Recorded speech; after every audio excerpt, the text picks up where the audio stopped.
Hey guys, LevelCap here. Today I want to talk about 5 things that in my opinion made Battlefield 3 a better game than BF4.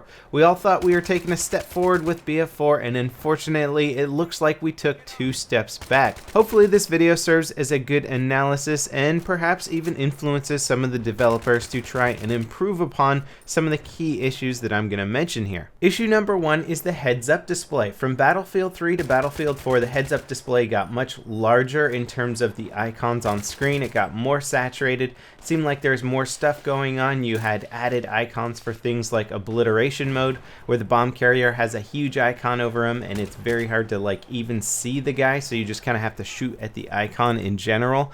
So there's a lot of situations in BF4 where the heads-up display is just so clustered and so hard to see things that it really does ruin the experience.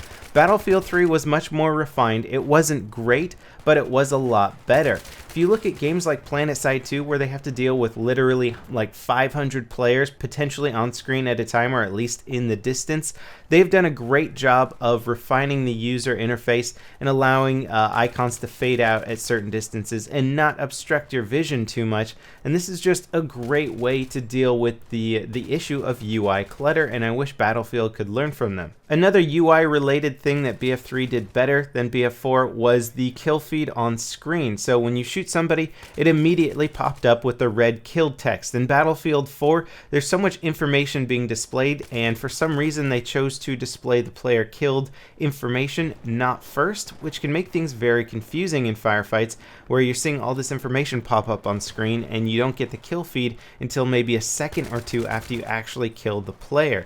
If you're relying on this to let you know if you actually killed somebody at a range, it can be very difficult and confusing, and you end up wasting a lot of ammo shooting into somebody who's already been killed. The second thing that makes Battlefield 3 a better game than BF4 is the grenade spam. This is one of those clear-cut cases where less is more. In Battlefield 3, you only had one grenade. It was the M67 frag grenade, and you could only carry one of them. The grenade spam in BF3 was bad enough. In fact, it was an issue that was commonly complained about.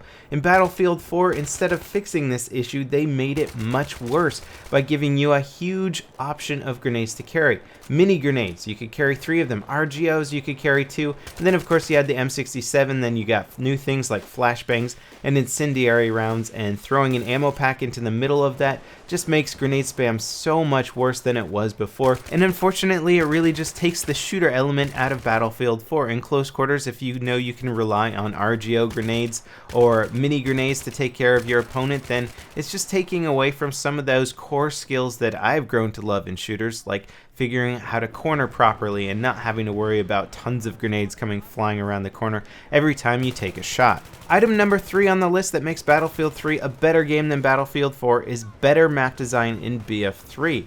They had much more tactical layouts, much better balanced map design, better spawn systems, even though in the beginning of Battlefield 3 the spawning was pretty bad. They fixed it up very well, and then you got some good tactical gameplay, some of the best Conquest normal size maps out there like Grand Bazaar and Sen Crossing. And when you compare it to Battlefield 4, there's really no maps in BF4 that I would want remade into a future Battlefield game. I think they're all poorly balanced. They all have really bad gimmicky areas of them, either too much rooftop camping or just not enough pathing. In fact, vertical gameplay in Battlefield 4 has become such an issue that there's very few pathing at all, and if you try and move through a map strategically rather than just balls to the wall sprinting as fast as possible, you're probably going to get shot because you can't really move around strategically in most of the maps because of the bad spawning. Somebody's going to sneak up behind you, or just the weird gimmicky areas where you turn a corner and there's like 20, 30, 40 areas that you have to check off before you can move forward safely. It's just not good map design. It might be realistic in terms of how cities are laid out in real life, but in terms of video games and trying to make something that's fun to play, they really need to take another look at some of their map design philosophy. I mean, look at Battlefield 3. Every single map from the Aftermath expansion was excellent. I would love to see all of those maps remade in a future Battlefield game. And that's not even mentioning some of the really bad maps in Battlefield 4, like Langkang Dam. That is a horrible freaking map. Have you ever tried playing it head-on conquest. The vehicle spawning in it is ludicrous. I don't know who thought it would be a good idea to have the attack helicopter and 2 jets and attack boats and all this crazy chaos in this map that just did not facilitate it. Let's move on to the 4th reason of why Battlefield 3 was a better game than Battlefield 4. Weapon balance, both distributed among classes and some of the DMR balancing in Battlefield 3 was way superior to Battlefield 4. First of all, PDWs as an engineer exclusive weapon in BF4 doesn't make any sense whatsoever. When do you want to play the engineer class? When there's a lot of vehicles. When are there a lot of vehicles? Usually on bigger, wide open maps. What does a PDW do? It kills people in extreme close quarters and pretty much nowhere else. Why would you give PDWs as an exclusive weapon to the engineer? Sure, maybe in real life you could argue that people in tanks would need smaller weapons in case they need to pop out and engage people, or people in vehicles need small weapons to shoot out of them, but since that doesn't apply at all in Battlefield 4, why would you give PDWs as an exclusive to engineers? I much preferred it when carbines were the engineer exclusive and PDWs were the universal weapon. The other area of weapon balance is that from Battlefield 3 to BF4, DMRs have become useless weapons. They've basically destroyed an entire weapon class in Battlefield 4. I hate DMRs. I don't like a single one of them. Sure, you could play decently with the SKS if you have it outfitted well, but compared to any assault rifle or any other gun in the game, it's just completely outgunned. No DMR in the game can two-shot anybody unless you get a headshot now. This makes it completely useless in close quarters, having one of the highest time to kills out of any gun. On top of that, getting range kills with DMRs really sucks as well. Most accurate assault rifles can out-damage and outshoot a DMR.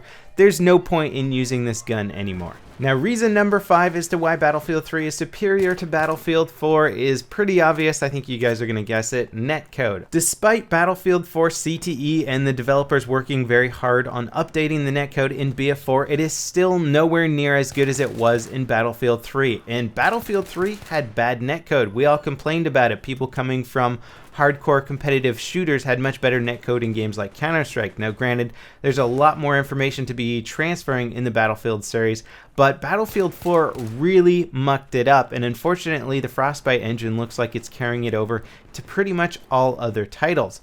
Even after the CTE patch and all the changes that they've made to it, it's not as good as BF3, and I recommend for anyone who questions that to just go back, play some games of Battlefield 3, and play some games of BF4. What you will notice is much more consistent firefights, fewer kill trades, less dying behind corners, and much more leeway to actually get behind cover after you've taken a shot or two. All the bullets register very well in Battlefield 3. In BF4, it's very hard to notice sometimes when you're getting shot. Now don't get me wrong, there's been a lot of improvements to the Battlefield 4 netcode since launch, but we're still not at the same consistency of Battlefield 3.